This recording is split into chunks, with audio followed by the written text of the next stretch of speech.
मूलां ब्रह्मविचारसारपरमा माद्यां जगद्व्यापिनीं वीणापुस्तकधारिणीमभयदां जाड्यान्धकारापहां हस्ते स्फाटिकमालिकां विदधतीं प्रथमासने संस्थितां वन्दे तां परमेश्वरीं भगवतीं बुद्धिप्रदां शारदाम्। आज के पाठ में हम लोग अचोन्त्यादि टी सूत्र को पढ़ेंगे। इस सूत्र में 3 पद है, अचः, अन्त्यादि, टी। अचः षष्ठ्यंत पद है, अन्त्यादि प्रथमांत पद है, टी प्रथमांत पद है। अब वृत्ति को देखते हैं। अचाम मध्य, अचो के मध्य में, यो अंत्यः, जो अंत्य अच, स आदिर्यस्य, वह है आदि में जिसके, तत् उसका टी संज्ञम स्यात्, टी संज्ञा होता है। मान लीजिए जब हम मनीषा शब्द को बनाते हैं तो हमारे पास क्या रहता है, मनस, धन, ईसा। यहाँ पे अंत्य अच कौन सा है? अच का मतलब हम लोग समझते हैं स्वर। हम लोग जानते हैं कि अच का अर्थ स्वर होता है। तो इसमें अंत्य स्वर वर्ण कौन सा है? म उत्तरवर्ती आकार, न उत्तरवर्ती आकार। तो अंतिम वाला स्वर वर्ण कौन सा होगा हमारा? न में जो अ है। ठीक, तो अंत्य अज क्या हो गया? अ हो गया। वह है स आदिर यस्य, वह है आदि में जिसके। वह किसके आदि में है? तो स के आदि में है, अर्थात तत् उसका टी संज्ञा होता है। तो अ और स इन दोनों वर्णों का क्या हो जाएगा? टी संज्ञा हो जाएगा। अब हम देखते हैं, जैसे हम बनाते हैं सकंधु। ठीक, तो सक धन अंधु ऐसा हमारे पास रहता है। तो अब यहाँ पे अचोन्त्यादि टी सूत्र को लगाते हैं। अचोन्त्यादि टी सूत्र कहेगा अचो के मध्य में जो अंत्य अच, तो यह इसमें स उत्तरवर्ती आकार और क उत्तरवर्ती आकार, इसमें 2 अच हैं। अंत्य अच कौन सा होगा? क में जो अ है, अ। तो वह है आदि में जिसके। वह किसके आदि में है? तो अ जो है किसके आदि में है? तो यह अपने ही आदि में है, क्योंकि इसके बाद कोई वर्ण है नहीं जो उसके आदि में होगा। यह अपने ही आदि में है, इसलिए अ का ही टी संज्ञा होगा। शक में क उत्तरवर्ती आकार का ही टी संज्ञा होगा, क्योंकि वह अपने ही आदि में है। इसी तरह रहता है करकंधु, कर्क धन अंधु। यहाँ पे भी अंत्य अच क्या हो जाएगा? तो क उत्तरवर्ती आकार। वह किसके आदि में है? तो वह अपने ही आदि में है। अपने ही आदि में होने के कारण उसकी ही टी संज्ञा हो जाएगी। ठीक, इसी तरह हमें टी संज्ञा समझना चाहिए। अब कौन सा वार्तिक है? सकंधवादिषु पर रूपम वाच्यम। सकंधु आदिषु पर रूपम वाच्यम। सकंधु आदिषु अर्थात सकंधु आदि गण में पठित शब्दों के पर रूपम वाच्यम। सकंधु आदि गण में पठित जो शब्द है उनको पर रूप होता है, ऐसा कहना चाहिए। यहाँ पे एक पूर्व प्रयोग से पूर्व पर का अनुवृत्ति आता है, क्योंकि एक पूर्व प्रयोग सूत्र का अधिकार चल रहा है और उसी अधिकार में सकंधवादिषु पररूपम वार्तिक को पढ़ा गया है। तो पूर्व पर के अधिकार आने पर इसका अर्थ होगा कि सकंधु आदि गण में पठित शब्दों के पूर्व और पर के स्थान पर रूप कहना चाहिए। आगे है तच्चटेह, और वह पररूप किसको होता है? तो तच्चटेह टी संज्ञक वर्ण के स्थान पे पररूप एकादेश होता है। ठीक, अब हम बनाते हैं शकंधु को। शक धन अंधु, ऐसा हमारे पास रहेगा। अब यहाँ पे सूत्र लग जाएगा यहाँ पे आद गुण से गुण की प्राप्ति है। अकह सवर्णे दीर्घ से दीर्घ का भी प्राप्त है, क्योंकि अकह सवर्णे दीर्घ कहता है कि अक से सवर्णी अच पर में हो तो इधर भी अ है और इधर भी अ है, तो सवर्णी अच पर में है। सवर्णी अच को परे होने पर पूर्व पर के स्थान पर दीर्घ रूप एकादेश होता है। ठीक, इसे बांधकर सूत्र लगेगा अचोन्त्यादिटी। अचोन्त्यादिटी कहता है अचो के मध्य में जो अंत्य अच है, तो शक में अंत्य अच कौन सा है? क उत्तरवर्ती आकार, वह है आदि में जिसके। वह किसके आदि में है? तो वह अपने ही आदि में है। तत् उसका टी संज्ञाम स्यात्, उसका टी संज्ञा होता है। अर्थात क में जो अ है उसका टी संज्ञा हो गया। अब सूत्र आ जाएगा शकंधवादिषु पर रूपम वाच्यम। कहता है सकंधु आदि गण में पठित शब्दों के पूर्व पर के स्थान पर परूप एकादेश होता है। अब परूप किसके स्थान पे होता है? तो तच्चटे, वह टी संज्ञक वर्ण के स्थान पे होता है। तो टी संज्ञक वर्ण कौन सा है?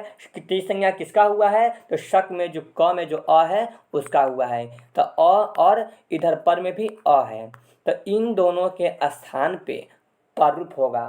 परूप का तात्पर्य क्या होता है? तो परूप का तात्पर्य होता है कि पूर्व वर्ण और पर्ण वर्ण दोनों वर्ण मिलकर पर की तरह हो जाते हैं, तो पर की तरह अ ही हो जाएगा।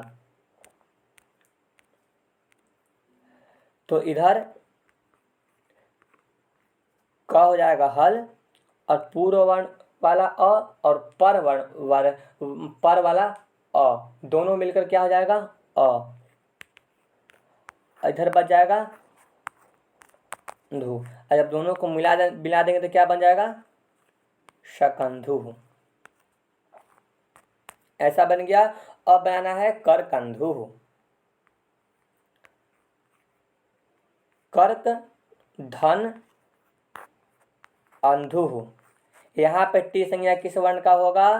तो अचोन्त्यादि टी को ले आएंगे। अचोन्त्यादि टी कहेगा अचो के मध्य में जो अंत्य अच कौन सा होगा? तो कर्क में जो क उत्तरवर्ती आकार है यह अंत्य अच होगा। वह है आदि में जिसके। वह आदि में किसके है? तो वह खुद के ही आदि में है। तत् उसका टी संज्ञा हो जाएगा, अर्थात अ का टी संज्ञा हो जाएगा। अब वार्तिक लगा देंगे कौन सा? शकंधवादिषु पर रूपम वाच्यम। कहेगा सकंधु आदि गण में पठित शब्दों के पूर्व पर के स्थान पर रूप एकादेश होता है। और किसको होता है? तो तच्चटे, वह जिसकी टी संज्ञा हुई है उसके स्थान पे पर रूप एकादेश होगा। टी संज्ञा किसका हुआ है? तो कर्क में क उत्तरवर्ती आकार का, तो इसके स्थान पर और इसके स्थान पर रूप होगा। अर्थात पूर्व वर्ण और पर वर्ण दोनों के स्थान पर की तरह हो जाएगा।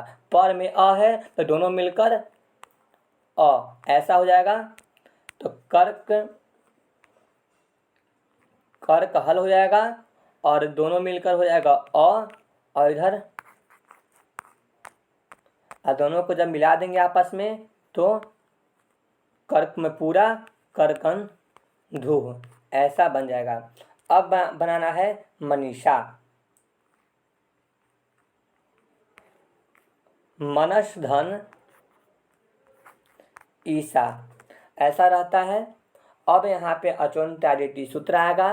कहेगा अचो के मध्य में जो अंत्य अच क्या है? न उत्तरवर्ती आकार, वह है आदि में जिसके। वह किसके आदि में है? श के आदि में है। उस समुदाय का, अर्थात अ का और स का दोनों का टी संज्ञा हो जाएगा। दोनों का टी संज्ञा हो गया क्योंकि करकंधु में वह खुद के आदि में था अ, लेकिन यहाँ पे श के आदि में अ है, तो यहाँ अ का और स का दोनों का टी संज्ञा हो जाएगा। और अब आएगा सकंधवादिषु पर रूपम वाच्यम। कहेगा सकंधु आदि गण में पठित शब्दों के पूर्व पर के स्थान पर रूप कहना चाहिए। और वह पर रूप कहाँ होता है? तो तच्चटे, टी संज्ञक वर्ण के स्थान पे पर रूप होता है। टी संज्ञक वर्ण कौन कौन सा है? अ और श, अर्थात इनके स्थान पर और ई, इसके स्थान पे पूर्व हो गया अस और पर हो गया ई। पूर्व और पर के स्थान पे क्या होगा? पर रूप एकादेश होगा। तो अस्वा और ई दोनों मिलकर क्या हो जाएंगे, ई। न हल हो जाएगा क्योंकि इसमें से अस जो है वह पर वर्ण बन गया, तो इधर रहेगा ई और शा। जब इसको मिला देंगे तो बन जाएगा मनीषा। ठीक। अब है आकृति गणोयम। देखिए आकृति गणोयम, यह वाक्य न तो सूत्र है न ही वार्तिक है। यह तो वरदराजाचार्य जी हमें समझा रहे हैं कि यह जो सकंधु आदि गण है इसमें इतने ही शब्द आते हैं, ऐसा कोई निश्चित नहीं है। सकंधु आदि गण में कोई निश्चित नहीं है कि इसमें इतना ही शब्द आते हैं। देखिए गण दो प्रकार का होता है, एक निश्चित गण होता है और एक आकृति गण होता है। आकृति गण का मतलब होता है कि इसमें शब्दों की गिनती नहीं होती है, इसमें शब्दों की गिनती नहीं होती है। जैसे प्रादयः, तो ये निश्चित गण है, इसमें शब्दों की गिनती है कि इसमें 22 वर्ण आते हैं। लेकिन जो आकृति गण होता है इसमें शब्दों का गिनती नहीं होता है। जहाँ भी पररूप विधायक सूत्रों की प्राप्ति नहीं हो किंतु पररूप हो गया हो उसे सकंधु आदि गण का मान लेना चाहिए, अर्थात आकृति को देखकर इस गण का समझ लेना चाहिए। ठीक। आकृति गण का संख्या गिनना कठिन है। यहाँ पे आकृति गण का व्यवहार करते हैं आचार्य कि ये यहाँ पे पर रूप है, यहाँ पर पर रूप सूत्र प्राप्त नहीं है लेकिन पर रूप हो गया है, तो समझ लेते हैं कि यह आकृति गण में इसका पाठ है। सकंधवा दिशु पर पुमाचन से सकंधु आदि गण में पाठ होने के कारण यहाँ पे पर रूप हुआ है। ठीक। अब अगला कौन सा प्रयोग है, मार्तंडः। मार्तधन अंडः ऐसा रहता है, ये हाँ मार्तधन अंडः ऐसा रहता है। यहाँ पे अचोन्त्यादि सूत्र से अंत्य स्वर वर्ण को टी संज्ञा हो जाएगा। मार्त में जो अ है इसका टी संज्ञा हो जाएगा क्योंकि वह अपने ही आदि में है इसके स्थान पे, और पर वाला वर्ण जो अ है इसके स्थान पे पर रूप होगा, अर्थात पूर्व वर्ण और पर वर्ण मिलकर दोनों पर वर्ण की तरह हो जाएगा। पर रूप का मतलब पर की तरफ हो जाना, तो अ हो जाएगा, तो इधर हो जाएगा मार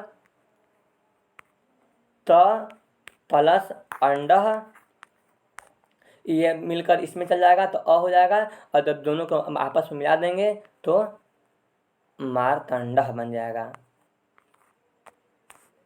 इस तरह हमारा अचोन्त्यादि सूत्र पूरा खत्म हुआ।